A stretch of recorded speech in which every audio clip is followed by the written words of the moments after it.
Hello friends, I hope you are doing great and welcome to my channel. Today I will discuss regarding political science questions. These are the most expected questions for 2021 UPSC and all government exam, and it will accrue a good amount of marks for the exam. Let's get started beginning with the first question. और ये video Hindi और English दोनों language में रहेगी. The first question is with reference to the delimitation commission consider the following statement. Delimitation commission के लिए statement दी हुई में कौन सा करेक्ट है. The first option is it is a constitutional body establish after the census to redraw the boundaries of the constituency. मतलब ये census होने के बाद कॉन्स्टिट्यूशन संविधान के द्वारा बॉडी बनाई गई है क्या ये, और सेंसस होने के बाद ये जो कॉन्स्टिट्यूएंसी हैं उनकी लिमिट ड्रा करती है क्या. And second option is the state assembly has to form its delimitation commission to redraw boundaries of the state constituency. इसमें लिखा गया है कि स्टेट को क्या अलग से अपना डिलिमिटेशन कमीशन बनाना पड़ेगा कि बाउंड्री डिसाइड करने के लिए. And third one is the orders of the commission have the force of law and can not be. मतलब क्या इसके ऑर्डर में फोर्स ऑफ लॉ है और इसको क्या अपील नहीं किया जा सकता कोर्ट में. And the fourth option is only parliament has the power. Only and note word का हमें बहुत ध्यान रखना है यूपीएससी के एग्जाम में, क्योंकि इनसे पूरा मीनिंग ही चेंज हो जाता है क्वेश्चन का. तो पहले ही हमें अंडरलाइन करना है ये चीज़ें देखते ही, और उसके बाद ही हमें आंसर अटैम्प्ट करना है. Only parliament has the power to amend the recommendation of the commission. क्या पार्लियामेंट के पास ही पावर है क्या इसको रिकमेंडेशन जो इसकी है उसको अमेंड करने की. आप अपना आंसर बताइए, तब तक मैं आपको एग्जैक्ट आंसर बताता हूँ विद एक्सप्लेनेशन. इसका करेक्ट आंसर है थर्ड ओनली, बाकी सारे गलत हैं. एक्सप्लेनेशन देखते हैं. जो फर्स्ट स्टेटमेंट इसका इनकरेक्ट है. जैसे हमने कल भी पढ़ा था, हिस्ट्री की मैं बात करता हूँ, क्योंकि हिस्ट्री में मैंने बताया था कि 1872 में पहली बार सेंसस हुई थी जो पैन इंडिया पूरे इंडिया में हुई थी. बट सिंक्रोनस अगर बोलें तो 1881 में, मतलब एक ही रात में पूरी सेंसस हो गई थी. ये 1872 में पहली हुई थी और लॉर्ड मायो थे उस टाइम पे जिन्होंने पहली जनगणना करवाई थी. ये स्टैटिक्स का बारे में ज़्यादा काम करते थे, क्योंकि आपको चीज़ें रिपीट होती रहेंगी तब ही आपके माइंड में स्टिक करेंगी. तो अगर आपने हिस्ट्री की वीडियो नहीं देखी है तो पहले वो जाके देखिए, वो भी आपका बहुत अच्छे मार्क्स इंक्लूड करेगी आपके एग्जामिनेशन में. तो इसमें क्या बोला कि ये स्टैट्यूटरी बॉडी है. पहले आप समझो, जैसे कॉन्स्टिट्यूशनल जो संविधान की बुक में लिखा गया है उसको कॉन्स्टिट्यूशनल बॉडी बोलते हैं, और जो पार्लियामेंट ने रूल के लॉ के थ्रू बनाई है उसको स्टैट्यूटरी बॉडी बोलते हैं. थर्ड वन होता है एग्जीक्यूटिव बॉडी. एग्जीक्यूटिव ऑर्डर द्वारा मान जो गवर्नमेंट में है, फिलहाल जो गवर्नमेंट पावर में है बस वही लॉ बनाई. जैसे नीति आयोग था और प्लानिंग कमीशन था, ये एग्जीक्यूटिव बॉडी थी. शायद आपको क्लियर हो गया होगा. अब आगे बढ़ते हैं कि generally it is use to be setup after census. मतलब ये जनगणना के बाद ही होता है. हमें पता है जनगणना 10-10 साल में होती थी. तो इसमें बताया गया डिलिमिटेशन कमीशन उसके जस्ट अब तक 4 बार हुआ है. 1952 में जनगणना हुई, उसके बाद 1963 में भी हुई, तो उसके बाद और 1973 में और अब 2002 में. अभी तक इतने बार डिलिमिटेशन कमीशन बना है. इसमें क्या होता है, जैसे कि एमएलए की सीट डिसाइड होती हैं. जैसे यूपी में 80 सीट हैं, सबसे ज़्यादा हैं, तो उसकी क्या जनसंख्या के आधार पर उसके सीटें बांटी जाती हैं. वही डिलिमिटेशन का कमीशन का काम होता है. जैसे ही सब जगह अलग अलग एमएलए की सीटें होती हैं पार्लियामेंट के लिए. सेकंड ऑप्शन भी इनकरेक्ट है, क्योंकि only parliament has the power to constitute a delimitation. State को अलग से डिलिमिटेशन कमीशन नहीं बनाना, बस ये पार्लियामेंट के पास ओनली पार्लियामेंट, केवल पार्लियामेंट ही डिलिमिटेशन कमीशन बना सकती है to redraw the boundary of constituency and parliament constituency. मतलब स्टेट की भी वही करता है और मतलब पार्लियामेंट की भी कॉन्स्टिट्यूएंसी की डिलिमिटेशन वही करता है. And the third one is delimitation commission क्या है, ये करेक्ट है. इसके मतलब जो फोर्स ऑफ लॉ, इसके जो डिसीजन में ना फोर्स ऑफ लॉ है ऑर्डर्स में, इसको कहीं पे क्वेश्चन नहीं किया जा सकता कोर्ट में, ना इसके खिलाफ अपील डाली जा सकती. जैसे कई बार कई स्टेट बोलते रहते हैं हमें सीट पार्लियामेंट में ज़्यादा चाहिए, तो बट इसको कोई भी अपील नहीं की जा सकती डिलिमिटेशन कमीशन के, या आफ्टर सेंसस बनाया जाता है जनगणना के. और फोर्थ ऑप्शन इसका इनकरेक्ट है, the orders of the commission came into force at date of the specified by the president on its behalf, the copies of its order are laid before the house of the people and the state legislative assembly concern. मतलब जिस भी state legislative assembly का concern है, जिसका काम है उसका, या फिर पार्लियामेंट के सामने प्रेसिडेंट द्वारा रखी जाती हैं ये रिपोर्ट, और इनका क्या है, no modification permission there by them, मतलब जो इसका डिसीजन आएगा डिलिमिटेशन कमीशन का, नहीं तो कोर्ट में अपील हो सकती है और ना ही उसमें अमेंडमेंट कर सकती है पार्लियामेंट, बस ये रिपोर्ट रखी जाती है प्रेसिडेंट के द्वारा पार्लियामेंट में। अब नेक्स्ट क्वेश्चन देखते हैं, सेकंड क्वेश्चन, और मैंने इसका हिंदी में भी सारा क्वेश्चन एंड आंसर प्रोवाइड किया हुआ, आप हिंदी के स्टूडेंट यहाँ से पढ़ सकते हैं इजी के लिए। The second question is consider the following, statements दी हुई हैं। The statement one is the US president like the Indian president is elected indirectly, US president की तरह इंडियन जो प्रेसिडेंट है क्या इनडायरेक्ट इलेक्ट किया जाता है। And the second option is US supreme court जजेस लाइक इंडियन सुप्रीम कोर्ट जजेस are appointed for 6 year term, क्या यूएस के जज हैं जो कोर्ट के, सुप्रीम कोर्ट के जज, वो इंडिया की तरह 6 साल के लिए चुने जाते हैं। And third one is Indian constitution follow an integrated judiciary like US constitution, क्या इंडिया के कॉन्स्टिट्यूशन में जो इंटीग्रेटेड है, मतलब एक हायरार्की है कि सुप्रीम कोर्ट से नीचे हाई कोर्ट है, हाई कोर्ट से नीचे सेशन कोर्ट हैं, तो डिस्ट्रिक्ट कोर्ट हैं, तो ये क्या हायरार्की यूएसए में भी फॉलो होती है। कंपैरिजन किया गया है इंडिया के रूल का और यूएसए के रूल का। And the fourth one is Indian vice president act as a presiding officer of the upper house like the US vice president, क्या जैसे वाइस प्रेसिडेंट होता है अपर हाउस का हेड होता है, चेयर प्रेसिडिंग ऑफिसर होता है, यूएसए में भी ऐसे ही होता है। तो इसके लिए आपको क्या है, यूएसए की कॉन्स्टिट्यूशन भी जानकारी देनी, क्योंकि हमारा कॉन्स्टिट्यूशन अलग अलग जगह से लिया गया है, इसलिए हम हमेशा इसको इंग्लैंड की कॉन्स्टिट्यूशन से, कनाडा के कॉन्स्टिट्यूशन से और यूएसए की कॉन्स्टिट्यूशन से कंपेयर करते हैं, और हमें इसकी नॉलेज होनी चाहिए। तो आपको अपना करेक्ट आंसर बताना है, तब तक मैं आपको एग्जैक्ट आंसर बताता हूँ विद एक्सप्लेनेशन। इसका आंसर सी है, फर्स्ट एंड फोर्थ इसका करेक्ट है। एक्सप्लेनेशन देखते हैं। जैसे स्टेटमेंट 1 करेक्ट है, US president and vice president are not elected directly by citizen. आपको पता है कि इंडिया में भी प्रेसिडेंट डायरेक्ट नहीं सिलेक्ट होता और न ही यूएसए में होता। थोड़ा सा प्रोसीजर मैं आपको इजी वे में बता देता हूँ। जैसे यूएसए में प्रेसिडेंट के इलेक्शन के लिए क्या है, वो जो वहाँ की पब्लिक है वो पॉपुलर वोट देती हैं, वो सिर्फ अपना प्रीफरेंस डालती हैं। जैसे जितने भी कैंडिडेट होते हैं उनके प्रीफरेंस डालेंगे कि फर्स्ट नंबर पे ये है, सेकंड नंबर पे इसको ओपन दे, थर्ड नंबर पे ऐसे वो अपना प्रीफरेंस डाल देंगे। बट 532 इलेक्ट्रोल होते हैं वहाँ पे, जैसे उनको जो आदमी, जैसे हम यहाँ से चुन के भेजते हैं कि राज्यसभा और लोकसभा के बंदे ही वोट डाल के ही प्रेसिडेंट को चुनते हैं, हम इनडायरेक्टली चुन रहे हैं, हम डायरेक्ट वोट प्रेसिडेंट के लिए नहीं डाल रहे। वैसे ही सेनेट में क्या है कि वो जो वहाँ के जो पब्लिक है वो बस अपना प्रीफरेंस देती है, पॉपुलर वोट बोलते हैं जिसको। पॉपुलर वोट में 2016 में हेनरी थी, वो जीत गई थी, बट जो इलेक्टर बोलते हैं उनको 532 जो होते हैं, जो वहाँ पे यहाँ एमएलए बोल देते हैं उनको, इलेक्टरल कॉलेज बोल देते हैं उसको, उसमें 538 हैं और 538 हैं सॉरी इसमें। और इंडिविजुअल क्या है वो अपना वोट डालेगा, तो जो इलेक्टोरल कॉलेज में जीत जाएगा वही मेन होगा। तो 2016 में ये हुआ था कि ट्रम्प की पॉपुलर वोट कम थी बट वो इलेक्टोरेट में जीत गया, तो वो प्रेसिडेंट बन गए।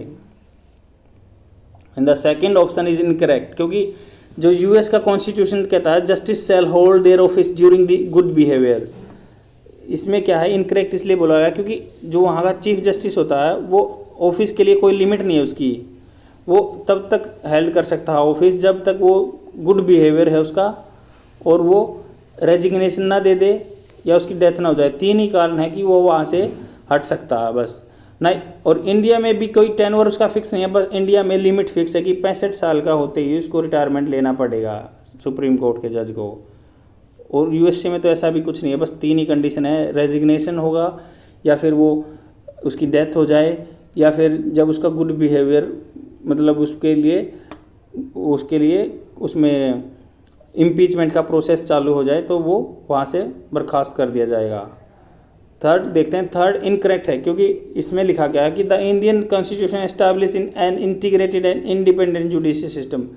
इंडिया में क्या है, इंटीग्रेटेड रहता है, हायरार्की है कि सुप्रीम कोर्ट के नीचे हाई कोर्ट के नीचे district court and session court and others. और क्या है, यूएसए में क्या है, वो इंडिपेंडेंट है, हर स्टेट का अलग से जुडिशियल सिस्टम है और वो अपने इंडिपेंडेंट रहते हैं, यही इसलिए ये इनकरेक्ट है। फोर्थ ऑप्शन देखते हैं, इसमें क्या है, Indian vice president as a ex officio chairman, मतलब वही जैसे इंडियन वाइस प्रेसिडेंट है वो राज्यसभा का प्रतिनिधि होता है, और उसमें भी यूएसए में भी क्या है, वाइस प्रेसिडेंट जो है, जो अपर हाउस का प्रेसिडेंट रहता है, प्रेसिडाइडिंग ऑफिसर रहता है, वहाँ भी house of the common and senate बोलते हैं। तो नेक्स्ट क्वेश्चन देखते हैं, और ये हिंदी में आपको पूरा क्वेश्चन एंड आंसर प्रोवाइड किया गया है, आप यहाँ से पढ़ सकते हैं। थर्ड क्वेश्चन है, विद रेफरेंस टू द साल forest tortoise recently seen in news. ये करंट का क्वेश्चन है, जैसे साल फॉरेस्ट टोटोइज, उत्तराखंड में ये साल के वर्ग जो जंगल में जाने वाला कछुआ, और रिसेंटली न्यूज़ में था, उसके बारे में स्टेटमेंट दी गई है, हमें राइट आंसर बताना है। It is endemic to the Indian subcontinent, मतलब एंडेमिक होता है, एक पार्टिकुलर एरिया में ही रहता है, क्या ये इंडियन जो सब कॉन्टिनेंट है इसमें ही रहता है। And the second option is, it is listed as critical endangered in IUCN red list threaten species. जो IUCN की लिस्ट होती है, क्या उसमें ये थ्रेटन स्पीसीज में आता है या क्रिटिकल एंडेंजर्ड में आता है। And the third option is, it is listed the schedule 4 of the wild life protection act. क्या शेड्यूल 4 में इसका WPA 1972 के अंदर आता है। विच ऑफ द फॉलोइंग, मैं आपको पहले बता देता हूँ क्या ये लिस्ट क्या होती है। ये वाइल्ड लाइफ प्रोटेक्शन एक्ट 1972 का है, इसमें लिस्ट दी गई है शेड्यूल 1, शेड्यूल 2, शेड्यूल 3, शेड्यूल 4। इस शेड्यूल 1 में क्या है कि जितना भी कोई भी है उसका क्रिटिकल एंडेंजर टाइप में लगा लो, उसका कोई भी व्यापार नहीं कर सकता, नहीं इसको मार सकता। इसमें थोड़ा बहुत रिलैक्सेशन है, इसमें और थोड़ा रिलैक्सेशन है, इसमें सबसे ज़्यादा इसमें क्या है, पोचिंग वोचिंग भी हो सकती है अगर वो ह्यूमैनिटी के लिए हार्मफुल हो। जैसे अभी उत्तराखंड में एक रूल आया था जिसमें मंकी को बोल दिया गया था वो ज़्यादा हो रहे हैं, वो वहाँ पे इंटरप्ट कर रहे हैं लाइफ को, तो वहाँ पे उनको डिसाइड कर दिया गया था कि उनकी पोचिंग की जा सकती है। तो इसका करेक्ट आंसर बताना है आपको। और वैसे ही IUCN की लिस्ट जारी होती है कि नियर थ्रेटेंड है, क्रिटिकल इंडेंजर्ड है, वल्नरेबल है, या not find in the life planet पे नहीं है, तो इसी तरह से लिस्ट जारी होती है। तो इसके बारे में करेक्ट आंसर आपको बताना है। सेकेंड एंड थर्ड इस क्वेश्चन का आंसर है। एक्सप्लेनेशन देखते हैं। एक्सप्लेनेशन में बोला गया कि रिसेंटली एनालिसिस किया गया, इकोलॉजिस्ट हैं जो हमें इस चीज़ का पता चल गया, इकोलॉजिस्ट जो बोलते हैं जो जीव जंतुओं के बारे में डिसाइड करते हैं और क्या उनका डाटा कलेक्ट करते हैं, जो wild life institute of India Dehradun का है।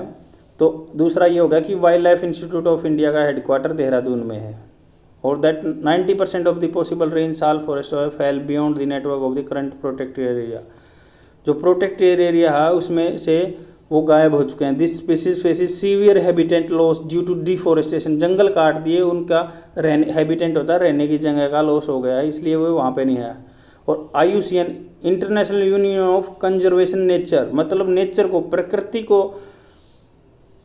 रिजर्व करने के लिए, कंजर्व करने के लिए ये ऑर्गेनाइजेशन बनाई गई है। तो इसलिए लिस्ट जारी करते रहते हैं कि रेड लिस्ट में बोलते हैं कि ये प्रजाति खत्म होने वाली है, हमें इनको बचाना चाहिए। Now we have to think about the protect animal.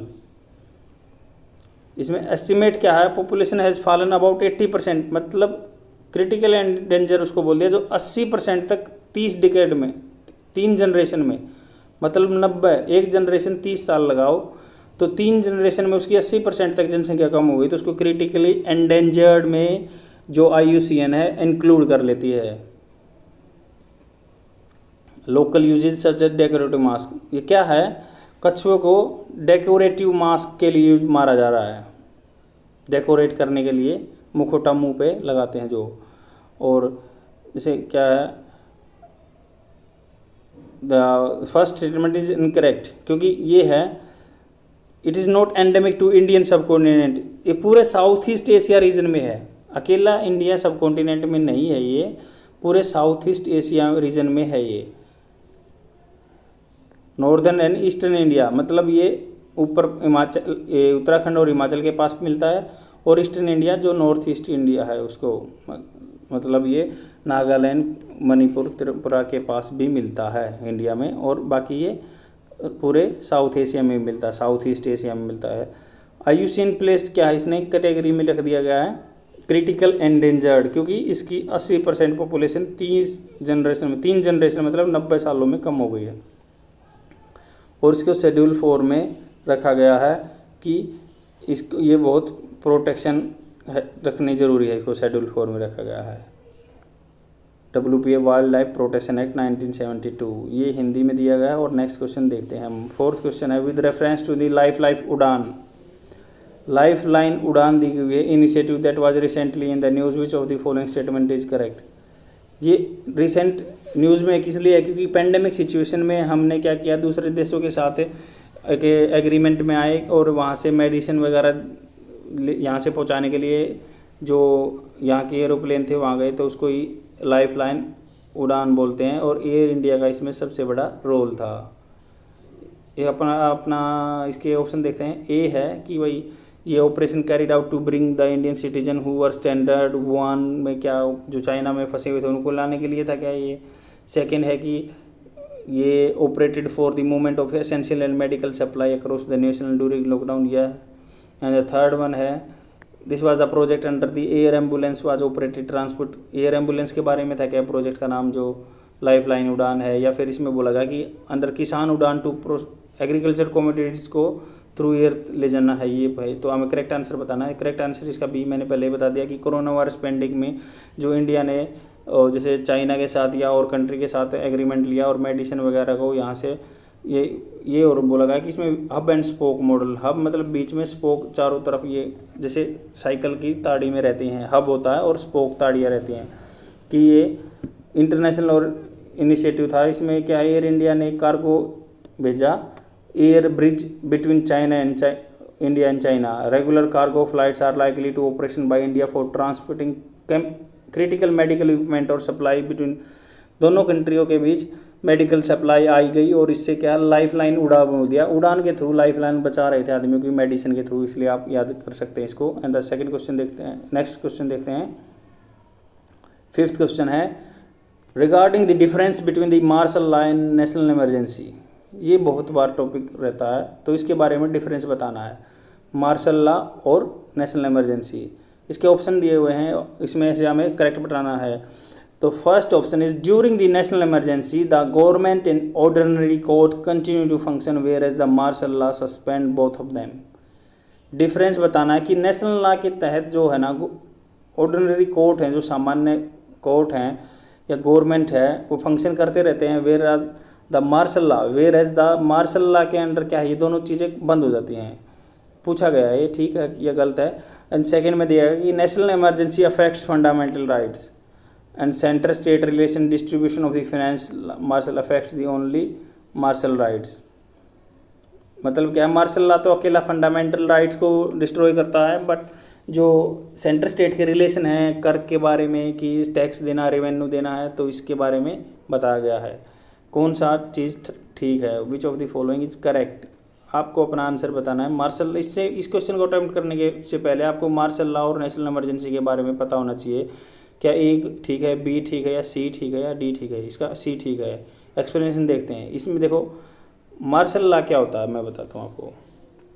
Article 33 में दिया गया है मार्शल लॉ। इसमें क्या बोला गया है कि मार्शल लॉ जो फौज का लॉ, मार्शल लॉ होता है फौज का लॉ। इसमें हालांकि एम्बिग्यूटी है कि क्या है, इसके प्रोविज़न कहाँ पे लागू किया जा सकता, कुछ नहीं है, पर ये क्या है, जब सिविल एडमिनिस्ट्रेशन फेल हो जाता है ना, जब मार्शल लॉ लगाया जाता है। और इसमें फंडामेंटल राइट्स मतलब जो 12 से 35 तक रहते हैं, 4 से 32 तक रहते हैं, तो ये सारे सस्पेंडेड कर दिए जाते हैं। तो इनमें क्या बोला गया कि जो मार्शल लॉ है सस्पेंड कर दिए जाएंगे सारे फंडामेंटल राइट्स इसमें, पर ये जो फंडामेंटल राइट्स हैं नेशनल इमरजेंसी के थ्रू भी एबोलिश कर दिए जाते हैं। बट डिफरेंस ये है कि जब मार्शल लॉ आएगा ना, जो गवर्नमेंट को डिस्ट्रॉय कर देगा। देखो इसमें emergency one civil law enforcement agency to enable the matter, ये कि जब सिविल एजेंसी फेल हो जाए तब मार्शल लगाया जाता है। इसमें क्या है, इसमें क्या सब लॉ नल एंड वॉइड हो जाते हैं, सारे जितने भी लॉ हैं। When the martial law is in force the ordinary general laws become null and void, कोई भी लॉ कानून नहीं रहता, सब जीरो हो जाता है। बट इसमें क्या है, एक और प्रोविज़न है कि गवर्नमेंट रन करती रहती है, गवर्नमेंट के टैक्स वैक्स पे कोई फ़र्क नहीं पड़ता। बाकी जो कोर्ट के लॉ हैं जो वो सारे रद्द हो दिए जाते हैं, फौज का लॉ चलता है, मिलिट्री का लॉ वहाँ कानून चलता है। और इसमें क्या है, martial law in force, but first option correct है क्योंकि it affects the fundamental rights and suspend government and orderly law, जो गवर्नमेंट है, सरकार है या ऑर्डरली लॉ को बदल देता है। During national emergency the fundamental rights affected, emergency के दौरान भी फंडामेंटल राइट्स सस्पेंड हो जाते हैं। तो अभी आपसे कोई क्वेश्चन पूछे कि फंडामेंटल राइट्स क्या एब्सोल्यूट है, नहीं, एब्सोल्यूट नहीं है, मतलब पक्के नहीं है, उनके ऊपर रेस्ट्रिक्शन लगे हुए हैं। But there is a continuity in the government and orderly law. जब क्या है, नेशनल इमरजेंसी लगती है, गवर्नमेंट तो रहती है, ऑर्डरली लॉ रहते हैं, बट मार्शल लॉ के थ्रू पूरा स्पॉइल हो जाता है, कुछ नहीं रहता वहाँ पे। सेकंड क्या है, करेक्ट है, national emergency affects only fundamental rights, जो नेशनल इमरजेंसी है उसको फंडामेंटल राइट्स को ही डिस्ट्रॉय करती है। But centre state relation distribution of legislative between centre and state में extend tenure of parliament and martial law does not disturb centre state relationship, मतलब centre का और स्टेट का रिलेशनशिप मार्शल लॉ पे कोई इसमें इफेक्ट नहीं डालता है, बस वो वहाँ के लोकल कोर्ट्स और गवर्नमेंट को डिस्ट्रॉय कर देता है। वहाँ के जो लोकल रूल है, मतलब वो रूल के खिलाफ नहीं, उनके चलने जाएगा और मिलिट्री का ही रूल चलेगा वहाँ पे। इसमें क्या है, नेशनल इमरजेंसी लग गई, इसमें क्या है, जैसे इंदिरा गांधी जी ने लगाई थी 2-3 बार, तो वो सिर्फ टैक्स ले सकती है और सेंटर स्टेट के रिलेशन, फेडरल स्ट्रक्चर है, उसको स्पॉइल कर सकता है। फंडामेंटल राइट्स दोनों में स्पॉइल होते हैं। इसमें क्या क्या है कि इट कंटिन्यूज, मार्शल लॉ क्या है, national it suspend the government and orderly law court, वही, और it continuous the government and orderly law courts, मतलब जो ये मतलब नेशनल इमरजेंसी, इन दोनों का डिफरेंस दिया गया है। मतलब ये डिफरेंस है यहाँ पे कि इसमें क्या है, मार्शल लॉ में गवर्नमेंट और जो है कोर्ट्स सस्पेंड हो जाते हैं, बट नेशनल इमरजेंसी में क्या है, it continuous the government and orderly law. National emergency में क्या है, गवर्नमेंट भी चलती रहेगी, कोर्ट भी चलता रहेगा। नेशनल इमरजेंसी आप इतना जान लो कि जब स्टेट यूनियन टेरिटरी जैसे पीएम लगाता है किसी भी स्टेट में, तो उसमें सेंटर स्टेट के रिलेशन बिगड़ जाते हैं और वो उसका रिवेन्यू का सोर्स बदल जाता है कि जब सेंट्रल गवर्नमेंट रिवेन्यू ले सकती है। और इसमें क्या, मार्शल लॉ में कानून सब बदल जाएंगे, बस मिलिट्री का ही कानून चलेगा, बट ये सेंटर स्टेट के रिलेशन को स्पॉइल नहीं करता। इतना ही मेन बात है इसमें। और फंडामेंटल राइट्स दोनों में स्पॉइल होते हैं, इसमें यही दिया हुआ। और नेक्स्ट क्वेश्चन देखते हैं। नेक्स्ट क्वेश्चन है 6th, consider the following statements, any amendment to the citizenship provision in the Indian constitution need to be passed by the parliament with a special majority. क्या है सिटीजनशिप, आपको पता ही होगा कि जो यहाँ पे ब्लड के द्वारा मिलती है या नेचुरलाइजेशन के द्वारा मिलती है, या तो खून के रिश्ते से जो यहाँ पैदा हो गया, या नेचुरलाइजेशन से मिलती है, या वो इंडिया की यहाँ पे रह के एलिजियंस टू द कॉन्स्टिट्यूशन, मतलब हमारे संविधान को मानता, सुप्रीम मानता और उसके साथ में वफादारी रखता है, तो हम उसको भी, यही 3 मेथड हैं जिससे कोई यहाँ का सिटीजन बन सकता है। इसमें तो फर्स्ट ऑप्शन है any amendment to the citizenship, मतलब सिटीजनशिप में क्या है, अमेंडमेंट के लिए पार्लियामेंट स्पेशल मेजोरिटी चाहिए। सेकेंड ऑप्शन है the central government may waive, मतलब सेंट्रल गवर्नमेंट क्या है, वेव ऑफ करता है, जैसे बैंक लोन वेव ऑफ करती है गवर्नमेंट, वैसे ही छूट मिलती है क्या, फॉर नेचुरलाइजेशन। नेचुरलाइजेशन मतलब ये है ना कि कोई बंदा यहाँ से बहुत दिन से रह रहा है तो उसको नेचुरलाइजेशन बोलते हैं, यहाँ के फिर आर्ट लिटरेचर के बारे में काम करता है तो उसको भी हम नेचुरलाइज कर देते हैं और यहाँ का सिटीजन बना देते हैं। क्या इसने बोल दिया, क्या छूट दे सकती है क्या पार्लियामेंट, सेंट्रल गवर्नमेंट है। और थर्ड है the even naturalization citizen must take the oath of allegiance to the government of India. Third है कि आप इसमें यूपीएससी में बिल्कुल टर्म पढ़नी है, allegiance to the government of India बोला गया है, ये याद रखना। एंड फोर्थ है in India a naturalize citizen can not become the president and prime of the country.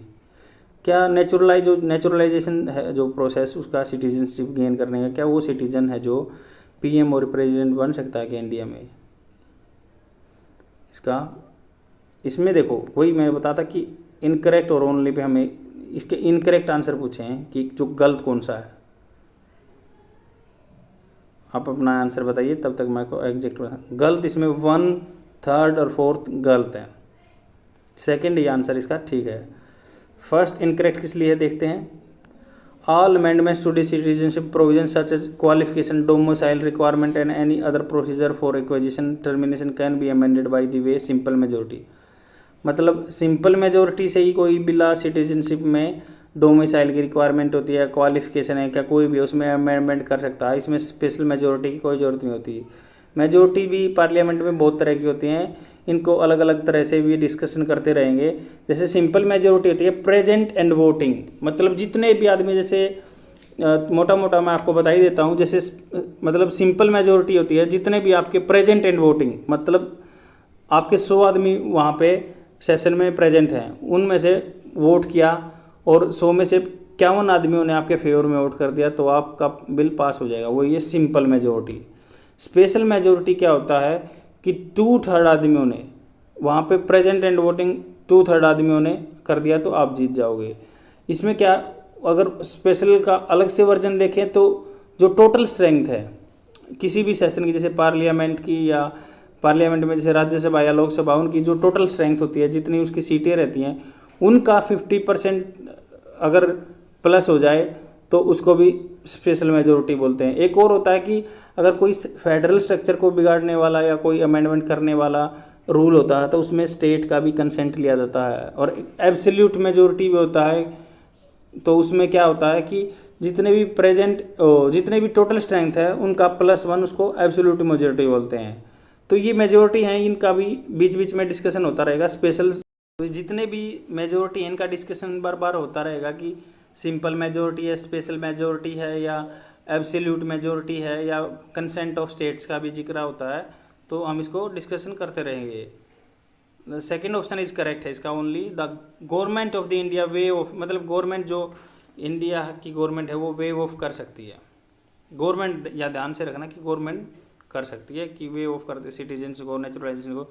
अगर हु हैज़ रेंडर्ड मतलब प्रदान करना होता है, रेंडर्ड डिस्टिंग्विश सर्विस, मतलब आर्ट, लिटरेचर या फिलोसफी, साइंस के बारे में किसी ने अच्छा काम किया तो उसको सिटीजनशिप मिल सकती है इंडिया की। और स्टेटमेंट 3 इनकरेक्ट है। Every naturalization citizen must take an oath of allegiance to the constitution of India. मैंने इसलिए मार्क किया था कि संविधान की उसको शपथ लेनी है, ना कि गवर्नमेंट ऑफ इंडिया की।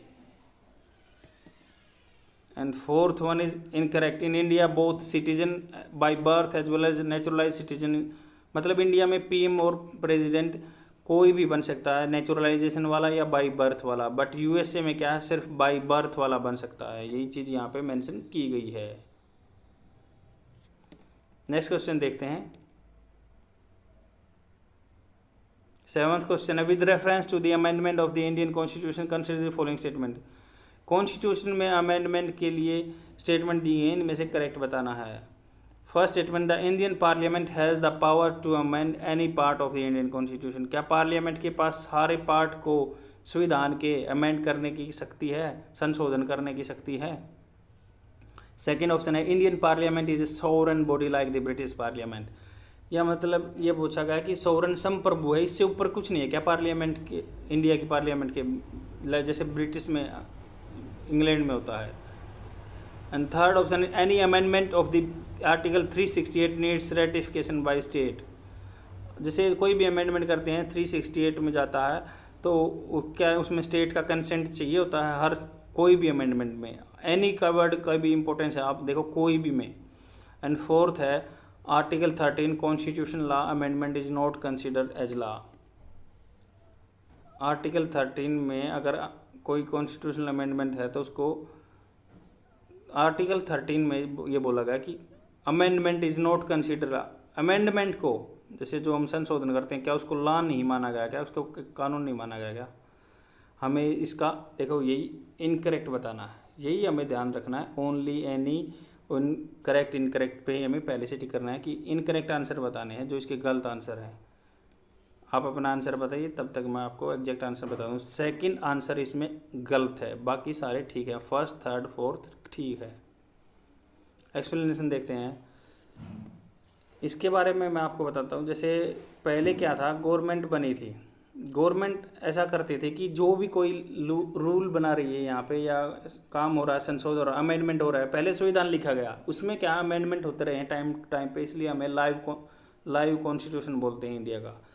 इसमें क्या था कि जो भी अमेंडमेंट कर दिया उसको शेड्यूल 9 में डाल दो। पहले गवर्नमेंट क्या करती, शेड्यूल 9 क्या है, इसको इम्यूनिटी थी, इसको कोई भी जुडिशियल रिव्यू के लिए नहीं देखा जाता था। गवर्नमेंट जो अमेंडमेंट करती थी इसको प्रोटेक्ट करना था, तो वो उसको शेड्यूल 9 में डाल देती थी। शेड्यूल 9 में जाने के बाद उसका जुडिशियल रिव्यू नहीं होता था। फिर 1973 की बात आई, जो केशवानंद भारती केस है, जो बेसिक स्ट्रक्चर, जो मतलब पॉलिटिकल साइंस पढ़ते हैं उनको ये पता ही है, केशवानंद भारती है जो ये केरला के आदमी थे, इन्होंने बेसिक स्ट्रक्चर के बारे में एक लॉ प्रैक्टिस करते थे, इन्होंने PIL डाली हुई थी और इसके साथ बहुत सारी PIL भी डाली हुई थी। कोर्ट ने फिर सब को इकट्ठा सुना था, तो बट मेन नाम इसका केशवानंद भारती के नाम से जाना जाता है। अब इन्हें थोड़े दिन पहले केरला के थे, इनकी डेथ भी हो गई है। The Kesavananda Bharati case, the supreme court held that parliament under 368 can amend any part of the constitution including fundamental rights. Article जो 368 है, जो संशोधन करने का आर्टिकल है, उसमें क्या है, कोई भी हम कर सकते हैं पर विदाउट अफेक्टिंग बेसिक स्ट्रक्चर। कौन संविधान की बेसिक स्ट्रक्चर को नहीं मतलब डिस्टर्ब कर सकते, बाकी अमेंडमेंट हो सकता है पूरे संविधान में। और बेसिक स्ट्रक्चर क्या है अभी तक इसमें क्या डिफाइन नहीं किया कोर्ट ने, बट समय समय पे केस वाइज इसमें आते रहता है, क्लैरिफिकेशन आता रहता है क्या क्या बेसिक स्ट्रक्चर है, उसके बारे में डिस्कशन करते हैं। मतलब बेसिक स्ट्रक्चर क्या है अभी इन्हें मतलब जो बताए हैं अब अभी तक, जैसे ये है, हम बताते हैं कि बेसिक स्ट्रक्चर अब तक क्या क्या बताई है कोर्ट ने। Supremacy of the constitution, constitution को सुप्रीम बताएगा, अगर इसके वायलेशन में कोई भी लॉ है तो उसको मतलब गलत करार दिया जाएगा कोर्ट के द्वारा। सेकंड है sovereign democratic and Republic nature of the Indian polity. इनमें बोला गया कि जो मतलब इसकी अपने कॉन्स्टिट्यूशन की जो भी पहले पेज पे है, जो हम बोलते हैं उसको अगर प्रस्तावना बोलते हैं, प्रीफेस बोल दो इसको, तो वो भी क्या बेसिक स्ट्रक्चर है, उसमें ये वर्ड यूज किया गया sovereign democratic Republic. And the third one is secular character of the constitution. Constitution में धर्म को कोई प्रोविजन नहीं दिया गया है, ये धर्मनिरपेक्ष है। And separation of the power between legislative and executive, मतलब यह जुडिशरी एग्जीक्यूटिव एंड लेजिस्लेटिव के पावर के बीच में एक दूसरे के हस्तक्षेप नहीं होना चाहिए। और जो है स्टेट का अलग है, फेडरल स्ट्रक्चर है, मतलब स्टेट के बीच में, कॉन्स्टिट्यूशन के बीच में अलग है, स्टेट अलग है और यूनियन अलग है, इनका फेडरल स्ट्रक्चर है। Unity integrity of nation, nation की इंटीग्रिटी पे अगर कोई कानून बनाया गया है तो उसको भी भंग कर दिया जाएगा। और वेलफेयर स्टेट है। सोशो इकोनॉमिक जस्टिस, जैसे ये हम directory state of policy DPSP बोलते हैं, ये क्या है, सोशल इकोनॉमिक जस्टिस होना चाहिए सोसाइटी में, ऐसा नहीं है कि डिस्पैरिटी फैलती रहेगी। और जुडिशियल रिव्यू भी बेसिक स्ट्रक्चर का पार्ट है। सेकेंड स्टेटमेंट इसका गलत है, क्योंकि the British system is based on the doctrine of the sovereignty of parliament. मतलब इंग्लैंड में पार्लियामेंट ही सुप्रीम है, वो लॉ बना देगी जो उसको कोई काट नहीं सकता। पर इंडिया में क्या है, पार्लियामेंट जो लॉ बनाएगी उसका जुडिशियल रिव्यू हो सकता है, PIL डलती है इंडिया में, और तभी ये अच्छा है कि तभी इंडिपेंडेंट है जुडिशरी सिस्टम और पार्लियामेंट सिस्टम। थर्ड ऑप्शन देखते हैं, इसमें बोला गया है कि provision of the constitution were related to the federal structure of the polity can be amended by a special majority. मतलब ये बोला गया कि फेडरल स्ट्रक्चर है ना, मतलब जो स्टेट के बारे में रूल बनेगा, जैसे प्रेसिडेंट का सिलेक्शन है, ऐसे है, कोई भी राज्यसभा के बारे में रूल बनेगा, क्योंकि वो तो स्टेट के रिप्रेजेंटेटिव होते हैं वहाँ पे राज्यसभा में, तो तब हमें उनका स्टेट का कंसेंट लेना पड़ेगा। ये बोला गया those provision of the constitution which are related to federal structure can be amended special majority of the parliament, also the consent of the state legislative body, simple majority. मतलब सारे state के आधे का एक ज़्यादा अगर वोट डाल देता है तो वो फेडरल स्ट्रक्चर वाले रूल में लेना है। जैसे इलेक्शन ऑफ प्रेसिडेंट है, इसमें बोल दिया गया फेडरल स्ट्रक्चर के एग्जाम्पल हैं ये। प्रेसिडेंट का इलेक्शन है या इसका मैनर्स तरीका है, और जो executive power of union and states है उनकी एग्जीक्यूटिव पावर है, कहाँ कहाँ तक वो काम कर सकते हैं, एग्जीक्यूटिव कार्यकारिता पावर। और सुप्रीम कोर्ट हाई कोर्ट के बारे में अगर कोई रूल है, distribution of the legislative power between the union and state, मतलब इन बारे में कोई कानून बनेगा तो स्टेट की परमिशन लेनी पड़ेगी, राज्यों की सरकारों की परमिशन लेनी पड़ेगी, सिंपल मेजोरिटी लेनी पड़ेगी। और नेक्स्ट देखते हैं कि इसमें क्या है, और जो 7 सूची होती है, 7 शेड्यूल होता है, उसमें क्या बताया गया, उसमें लिस्ट में दी गई होती है, यूनियन लिस्ट के काम है, स्टेट लिस्ट के हैं या कंसोलिडेटेड लिस्ट के हैं, जो कंकरेंस लिस्ट के हैं। तो मतलब उस पर भी अगर कोई कानून बनेगा तो फिर उसमें स्टेट्स की परमिशन लेनी पड़ेगी। और पार्लियामेंट में उनकी स्टेट की वही डिलिमिटेशन कमीशन है। और parliament to amend the constitution and its procedure, अगर कोई 368 में कॉन्स्टिट्यूशन में अमेंडमेंट हो रहा तो स्टेट को। फोर्थ ऑप्शन देखते हैं, इसमें बोला गया article 13 declares that constitutional amendment is not a law. इसमें बताया गया कि जो आर्टिकल 13 है उसको लॉ में कंसीडर किया ही नहीं गया है कॉन्स्टिट्यूशनल अमेंडमेंट को। जो आर्टिकल 368 में कॉन्स्टिट्यूशनल अमेंडमेंट किए जाते हैं उसको आर्टिकल 13 ने लॉ कंसीडर किया ही नहीं है, क्योंकि आर्टिकल 13 में मैं बता देता हूँ, आर्टिकल 12 से 35 हमारे फंडामेंटल राइट्स होते हैं। और जो आर्टिकल 13 में बताया गया, अनुच्छेद 13 में बताया गया है कि ये जो कानून की डेफिनेशन दी गई है, अगर जो कानून फंडामेंटल राइट्स के खिलाफ है, मूल अधिकारों के खिलाफ है, तो उसको नल एंड वाइड डिक्लेयर किया जाता है। बट जो, क्योंकि एक केशवानंद भारती केस आया था 1973 में, उसमें बताया गया था कि अगर कोई भी कानून अगर बेसिक स्ट्रक्चर को तोड़ता है पार्लियामेंट का तो उसका जुडिशियल रिव्यू होगा और वो नल एंड वाइड किया जाएगा। पर आर्टिकल 13 में कॉन्स्टिट्यूशन अमेंडमेंट को एक लॉ की डेफिनेशन में नहीं माना गया है, यही इसमें बात की गई। नेक्स्ट क्वेश्चन में ये बात सब कुछ क्लियर हो जाएगी। नेक्स्ट क्वेश्चन देखते हैं। नेक्स्ट क्वेश्चन है 8th question, which of the with reference to the exception to the equality in constitution consider the following. Equality जो है राइट, फंडामेंटल राइट्स, उसके बारे में स्टेटमेंट दी गई है, हमें करेक्ट आंसर बताएं। A foreign ambassador serving in the India are exempted for civil and criminal proceeding. मतलब संविधान में बोला गया कि इक्वल हैं, सब बराबर हैं, बट यहाँ पे पूछा गया कि फॉरेन एम्बेसडर है, जो राजदूत एम्बेसी में रहते हैं, क्या वो सिविल एंड क्रिमिनल प्रोसीजर से उनको एग्जेम्पशन दिया हुआ, छूट दी हुई है। While the government is implementing article 31C, it can be challenge in court if it violates the right to equality. मतलब अगर ये वायलेट करता है राइट टू इक्वलिटी, क्या ये चैलेंज किया जा सकता है। While the government implementing article 31C, पहले तो मैं आपको ये बता देता हूँ आर्टिकल 31C क्या होता है। आर्टिकल 31C में ये बोला गया कि जो भी DPSP होता है, राज्य के नीति निर्देशक सिद्धांत, अगर उनको इम्प्लीमेंट करते टाइम अगर आर्टिकल 14, 19 और 31 का वायलेंस होता है ना, तो उनको एग्जम्प्ट किया जाएगा जुडिशियल रिव्यू से। आगे मैं इसको क्लियर बताऊंगा कि आपको कैसे याद करना है, ये बहुत बड़ी स्टोरी है। And the third option is the state legislature can prescribe precedence as a condition for certain employment in local authority. ये पहले होता था, बाकी अब नहीं होता। आप अपना करेक्ट आंसर बताइए, मैं आपको प्रॉपर एक्सप्लेनेशन के साथ सारी चीज़ें यहाँ पे समझाता हूँ। इसका correct answer first and second है। एक्सप्लेनेशन देखते हैं। इसमें बोला गया कि rule of equality before law is not absolute, मतलब ये पक्की नहीं है, there are some restriction other exception, मतलब हर चीज़ का एक्सेप्शन होता है इंडिया में, तो ये एक्सेप्शन है। It's like for example foreign sovereigns rulers, जो एम्बेसडर होते हैं, डिप्लोमेट्स होते हैं, इम्यूनिटी रहती है उनको क्रिमिनल और सिविल प्रोसीडिंग्स देता है। UNO and it's agency enjoy, UNO की एजेंसी पे भी हमेशा काम नहीं कर सकते हैं, केस नहीं कर सकते हैं।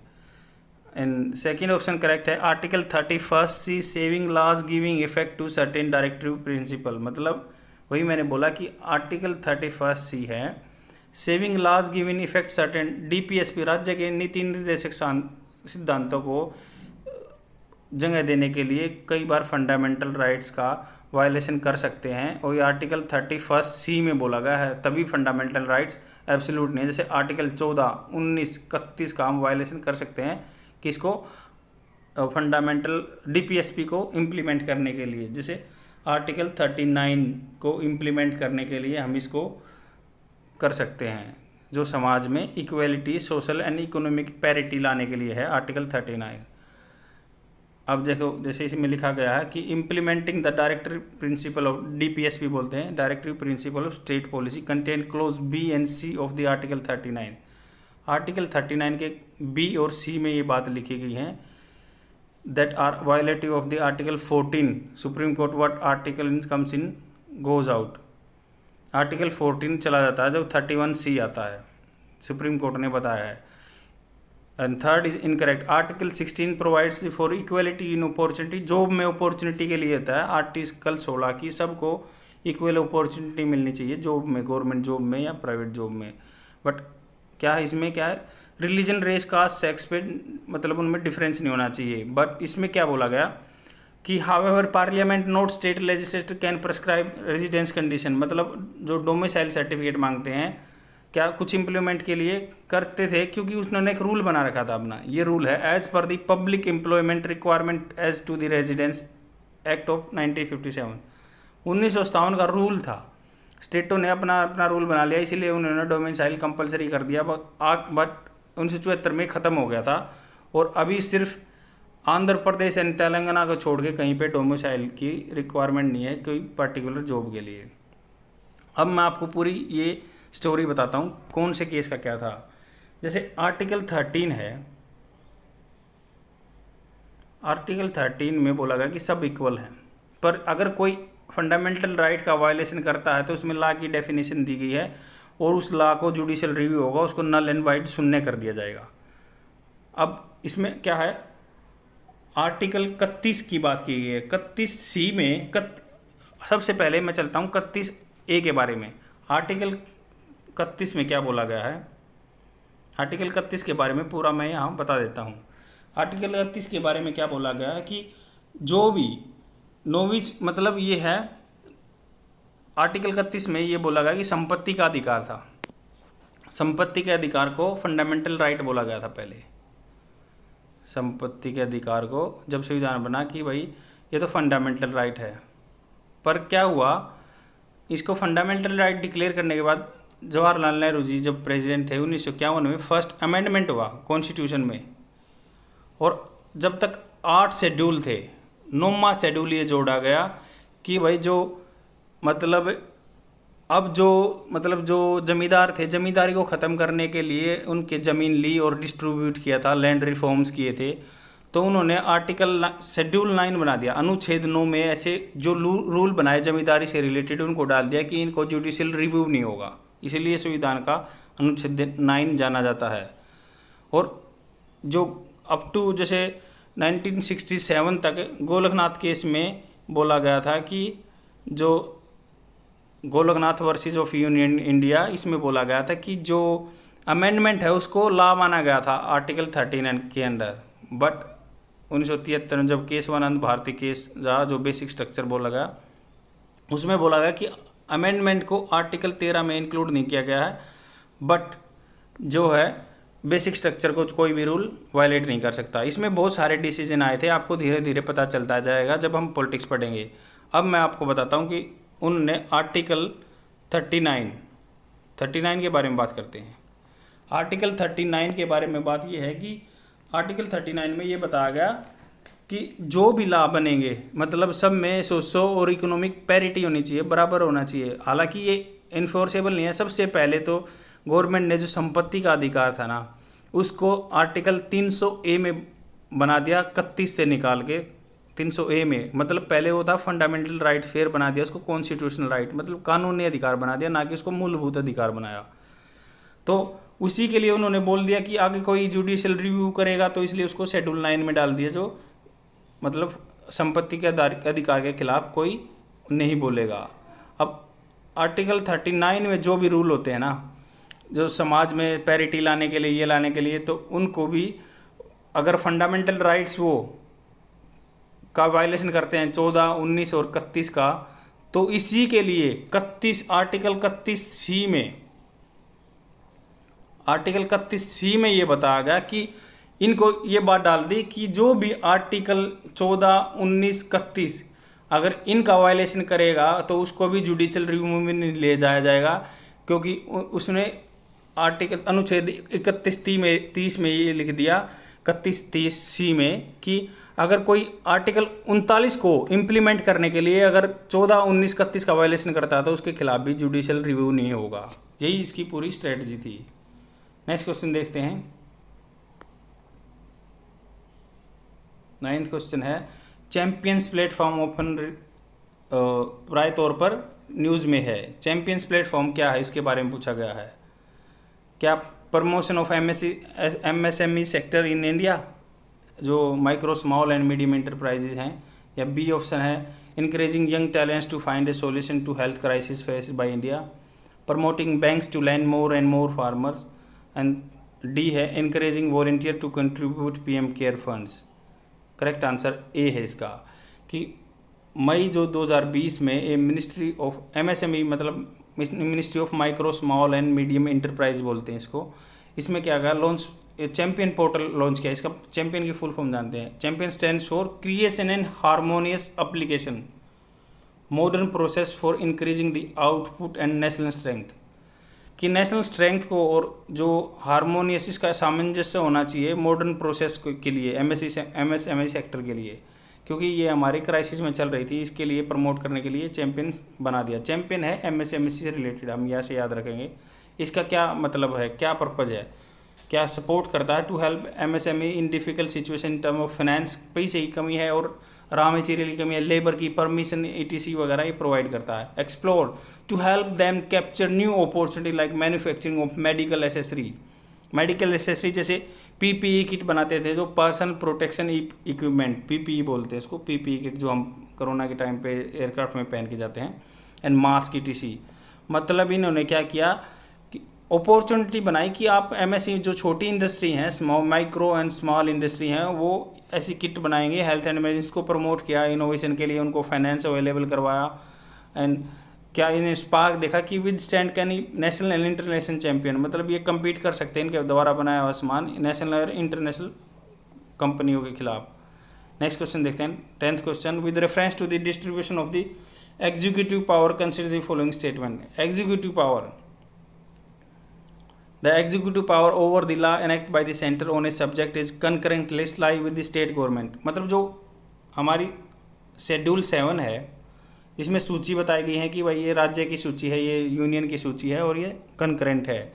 तो जो कंकरेंट लिस्ट है, क्या उस पर स्टेट गवर्नमेंट का आधिपत्य रहता, अधिकार रहता है रूल बनाने का, जब तक कोई वायलेट, मतलब यूनियन स्पेशल लॉ ने बना ले कि भाई इस पे तो सेंटर ही रूल बनाएगा। A law made by parliament on a subject of the union list can not confer power impose duty on state. मतलब यूनियन लिस्ट का सब्जेक्ट है, उस पर लॉ बनाती है गवर्नमेंट, और वो क्या इम्पोज करती है कि स्टेट गवर्नमेंट पे कि तुम्हें भी ये फॉलो करना है रूल। एंड थर्ड ऑप्शन है, both statutory grants and specific grants are given to states recommendation of finance commission. मतलब संविधान के ग्रांट होता है पैसा फ्री में, उसका ब्याज नहीं देना, कुछ नहीं देना, रुपए मिल गए ग्रांट, और given to state on recommend, finance commission के रिकमेंडेशन पे मिलता है। तो इसमें से करेक्ट आंसर बताना आपको, आप अपना मार्क कीजिए, तब तक मैं आपको करेक्ट आंसर बताता हूँ। First and third answer correct है। फर्स्ट देखते हैं, a law on concurrent subject through the enacted by the parliament to be executed by state. मतलब क्या है, कंकरेंट सब्जेक्ट में 7वें अनुच्छेद में जो मिश्रित श्रेणी है, उसमें क्या है, रूल स्टेट ही बनाएगा, बट जब तक कोई कॉन्स्टिट्यूशन में स्पेसिफाई ना कर दिया जाए कि ये सेंटर बनाएगा। सेकंड देखते हैं, इनकरेक्ट क्यों है, क्योंकि ये जो है a law made by parliament on subject, मतलब उसको कंपल्सन कर सकता है, उसको पावर देती है कि वो स्टेट को डायरेक्ट दे सकता है, डायरेक्शन दे सकता है कि आपको ये रूल अपने स्टेट में इम्प्लीमेंट करने हैं, हमने ये बना दिए हैं सेंटर लिस्ट के सब्जेक्ट में। एंड थर्ड वन देखते हैं, आर्टिकल 275 होता है ग्रांट देने के लिए, और ये करेक्ट है।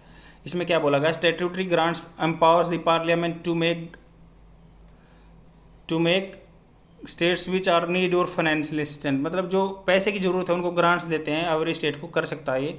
और सम में बी फिक्स्ड फॉर डिफरेंट, मतलब सब स्टेट का अलग अलग है, तभी कभी भी हमेशा कंप्लेंट करते हैं जो स्टेट्स जिनकी सेंटर में गवर्नमेंट नहीं है कि हमें ग्रांट्स कम मिल रहे हैं। और ये भी कंसोलिडेटेड फंड ऑफ इंडिया से आता है, अपार्ट फ्रॉम जनरल, मतलब जो जनरल फाइनेंस कमीशन अलोकेशन करता है ना, उसके अलावा भी स्पेशल ग्रांट्स दिए जा सकते हैं आर्टिकल 275 के, बहुत स्पेसिफिक एंड जनरल पर्पज के लिए। And you can see the Hindi version of this question. And thank you friends, I will come tomorrow with more innovative idea, and please revise all the things whatever I have told you. It is very important knowing about the article 13.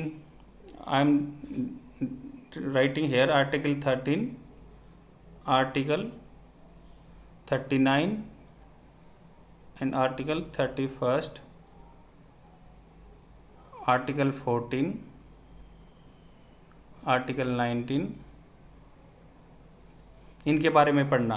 मैं मोटा मोटा आपको बता ही दिया है और मैं दोबारा से बता देता हूँ। आर्टिकल 13 में बोला गया लॉ की डेफिनेशन डिसाइड की गई है, अगर कोई वायलेटिव लॉ है तो उसको शून्य नल एंड वाइड बता दिया जाएगा, अगर जो फंडामेंटल राइट्स का राइट टू इक्वलिटी का वायलेट करता है तो। बट इसमें अमेंडमेंट को लॉ नहीं माना गया है।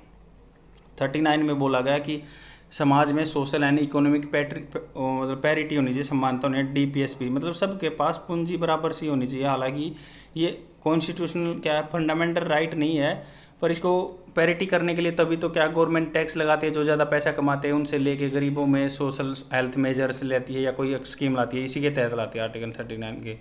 और जैसे संपत्ति का अधिकार जो आर्टिकल 31 में बताया गया था, फिर उसको अमेंडमेंट लाया 1951 में, उसको ले जाके यहाँ से 300A में रख दिया कि जहाँ पे वो लीगल राइट बन गया, कॉन्स्टिट्यूशनल राइट रहा नहीं। तो इसी के में फिर अमेंडमेंट करने के लिए 31C में ये भी इसके अमेंडमेंट होते गए A, B, C, जिसके पीछे लगा रहेगा मतलब वो अमेंडमेंट है। C में ये लिख दिया कि जो भी आर्टिकल 14, 19 और 31, अगर वो 39 को इम्प्लीमेंट करने के लिए 14, 19 और 31 का वायलेट करता है तो उसके बारे में 31C में लिख दिया कि वो नल एंड वाइड नहीं माना जाएगा, ना उसके खिलाफ जुडिशियल रिव्यू होगा। यही बात है एग्जैक्ट। आप आके जाके पढ़ें और तभी चीज़ें क्लियर होंगी। Thank you friends, I will come tomorrow with more question. Bye.